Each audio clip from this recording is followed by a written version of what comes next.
कि जब मैं सुबह उठता हूं तो यही सोचता हूं कि जो मैं करने जा रहा हूं उसके अंदर कोई अच्छी बात है या नहीं। और मैं बहुत किताबें पढ़ता हूं। As a matter of fact मेरे पास खुद कुछ 15 या 20 हज़ार किताबें मेरे पास घर में हैं। और मैं हर वक्त दिन में 3 किताबें एक साथ पढ़ता हूं। एक मैं अपनी गाड़ी में पढ़ता हूं जब काम पर जा रहा होता हूं, एक मैं सोने से पहले पढ़ता हूं, और एक, आप ज़्यादा ना हंसे तो बताऊं, बाथरूम में पढ़ता हूं। सो आई रीड ऑल 3 बुक्स। और मैंने बहुत सारी सेल्फ हेल्प और सेल्फ रियलाइजेशन की किताबें भी पढ़ी हैं। लेकिन इस किताब की एक यूनिकनेस है। हर किताब यही कहती है कि अच्छा सोचो, अच्छा दिमाग में लाओ, अच्छे विचारधारा रखो, अच्छी विचारधारा रखो। लेकिन ये किताब के अंदर बताया गया है कि किस तरह वो विचारधारा आपके अंदर उत्पन्न हो सकती है। How can this be created from the inside. And the second unique quality of this book is कि ये सब कहना बहुत अच्छा है कि अच्छी विचारधारा रखो, लेकिन हमारे अराउंड इतनी नेगेटिविटी रहती है। हम हमेशा बुरे ख्याल इंसान को बहुत जल्दी आ जाते हैं।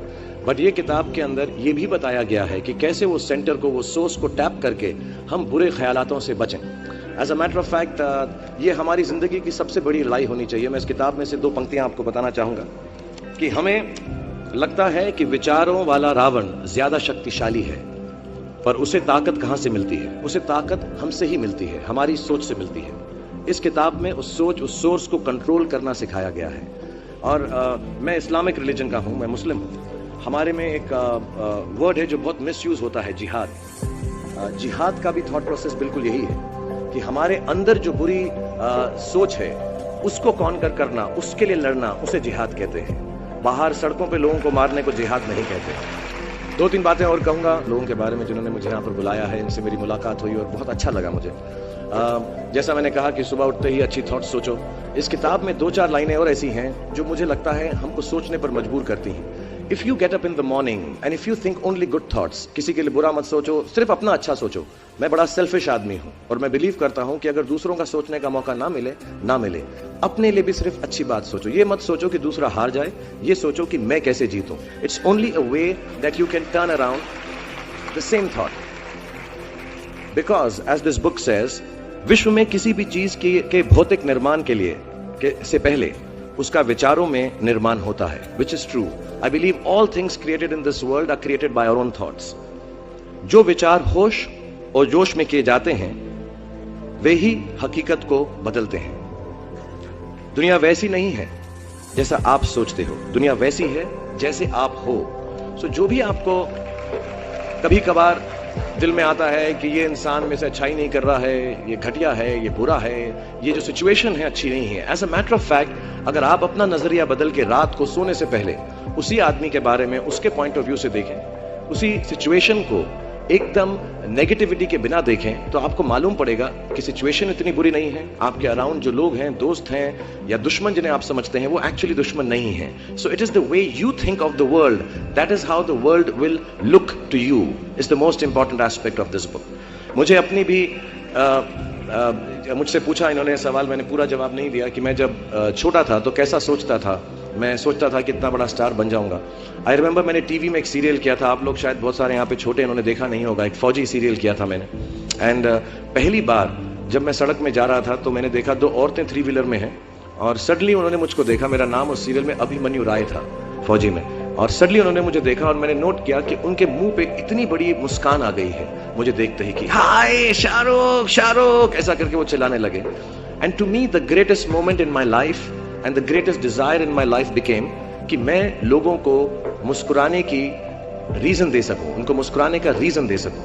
तो जब मैं मुंबई आया, जैसे जवान लोगों के थॉट्स होते हैं कि मैं बहुत पैसे कमाऊंगा, बहुत नाम कमाऊंगा, बड़ा घर करूंगा, मेरे दिमाग में 2 मेन चीजें इन सब मटेरियल चीजों के पीछे थी। आज मेरे पास अल्लाह के फजल करम से सब है, लेकिन इन चीजों के पीछे, ये गाड़ी मांगने के पीछे, घर मांगने के पीछे, और मुझे लगता नहीं ये बुरा है। I think all of you should imagine all the good material things that you want, but behind them there were 2 good thoughts. 1, मेरे माँ बाप की डेथ हो चुकी थी, एंड मेरे दिल में एक ही अरमान था कि अगर मुझे कोई बड़ा फिल्म फेयर का जैसा अवार्ड मिले तो वो मैं अपनी माँ की याद में अर्पित कर सकूं।